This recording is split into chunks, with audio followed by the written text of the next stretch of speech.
Good morning. Good morning. Welcome, everybody. Good morning. Let me know where you guys are tuning in from. Welcome. Good morning. Hey, let me know where you guys are tuning in from. Good morning. Man, it's been awesome. Jackson, Mississippi. Awesome. Welcome. Dallas, Texas. Glad you guys are here. Detroit. Wow. Roanoke, hey. Good to see you guys.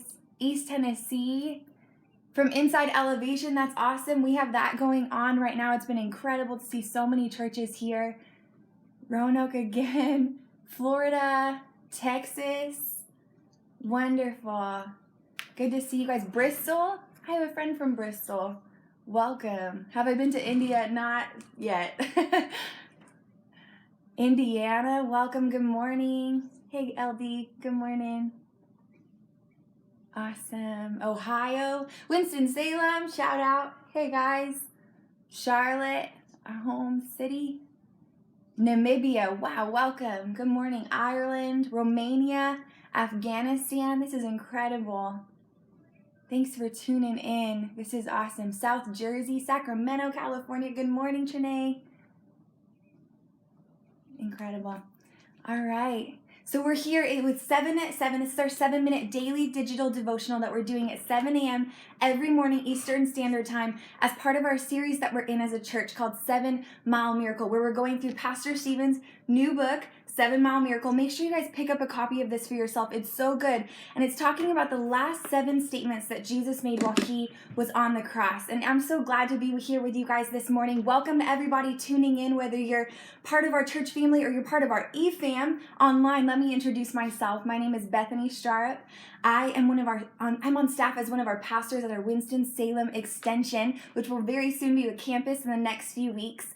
And it's been awesome to see what God is doing in the triad of North Carolina. I'm also married to a wonderful South African man named Ryan. He's also one of our pastors at our Winston-Salem extension.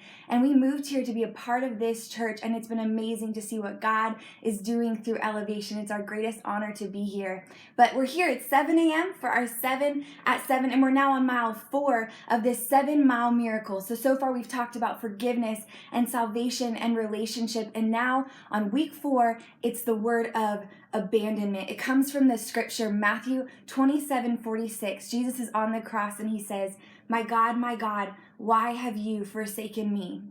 Now, this moment on the cross was the ultimate moment where Jesus showed us just how much he loves us, because he was willing to experience abandonment from his Father so that we would never have to.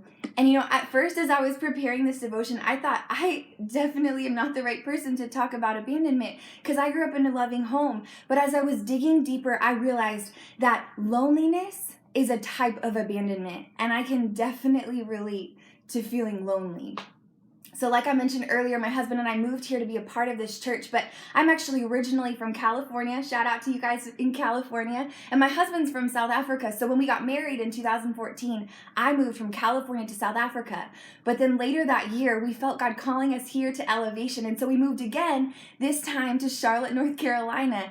And it was awesome. I mean, we were surrounded by the most incredible people, and it was great, and there was amazing staff and volunteers. But for my first year living in Charlotte, I felt more alone than I ever have in my entire life. And I looked around at all these great friendships happening around me, and it seems like everyone was so well connected, and I just felt like an outsider. I felt like I didn't have my place, like I didn't have my people.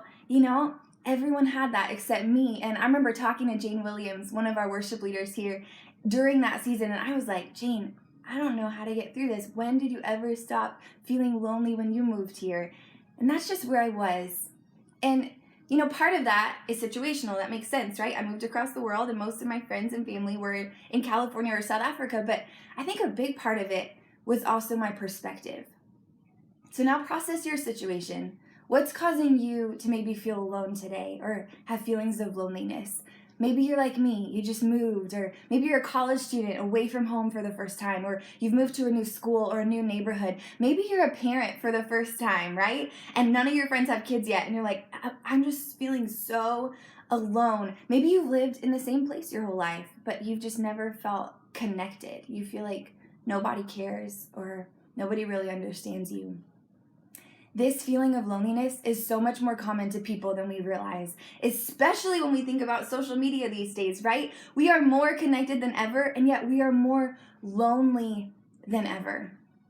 And isn't it frustrating for some of us, for me, that in these moments where we feel alone situationally, we often feel most distant from God, most spiritually dry. We wonder, where's God in our loneliness? And what I loved that Pastor Stephen spoke about in this chapter, he said this, I'm going to read it. We need to have the right perspective on our sense of absence from God. The perception, God is absent. The reality, he's right there all along.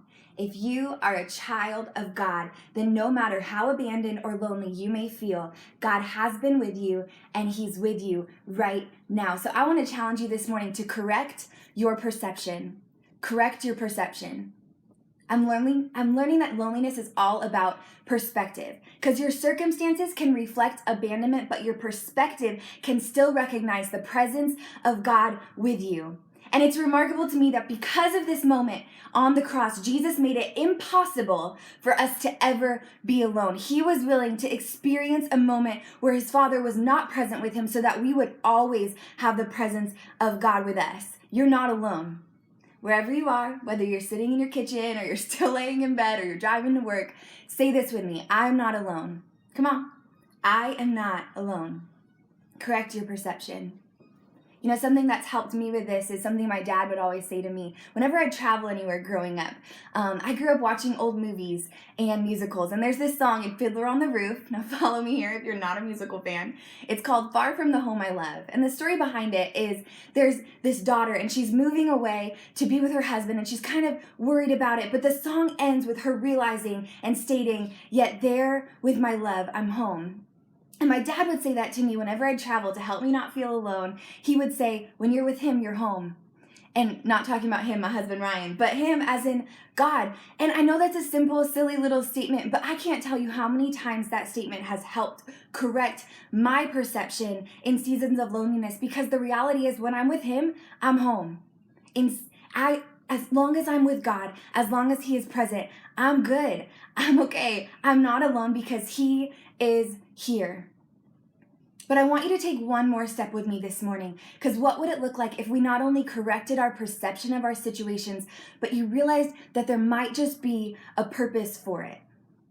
Pastor Stephen mentions this idea in the book that sometimes these feelings of being alone or abandoned by God can actually have this benefit for your future because it helps you better understand the people that you're serving. He writes, it doesn't make it less painful, but pain is more bearable when it serves a greater purpose.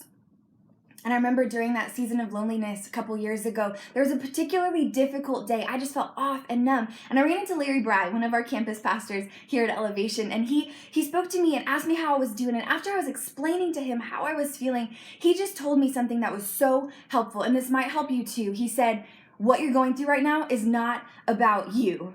And it has everything to do with the fact that you're going to encounter people who feel this way. And they're going to feel alone and numb and off. And you're going to be able to understand how they're feeling. This moment is going to make you a better minister.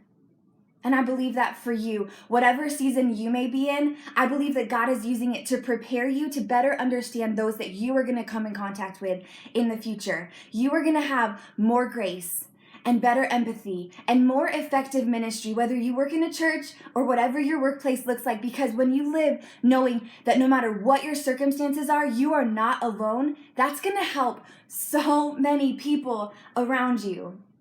And I believe that God is going to show up faithful again and again in your situation, because he did in mine. And like I said at the beginning of this, my husband and I are now have been given the opportunity to be a part of our Winston-Salem extension, which is a couple hours away from Charlotte.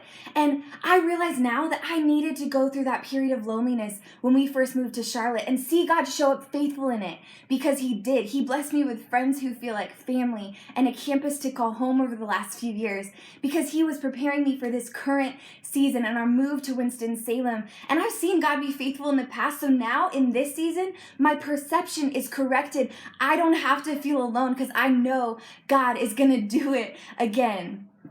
And one of the last things Jesus said to us as he was giving us his great commission in Matthew 28:20 was this: "Surely I'm with you always to the very end of the age." And that promise is true for me. It's true for you. But not only is God present, there are people in this church who want to come alongside you as well. This past weekend, Pastor Stephen preached a brilliant sermon on relationships called Complete the Cross, and he spoke about the value of being in right relationships with others.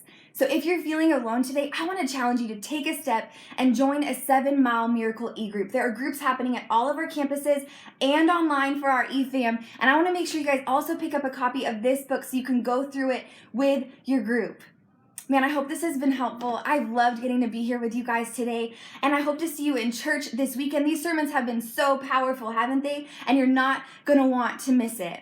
Also, if God is doing something in your life through this series, please post about it. Share this on social media and use the hashtag 7MileMiracle. Make sure you guys invite your friends back to join us tomorrow morning at 7 a.m. for another 7 at 7. Thanks for joining us, you guys. We'll see you in church.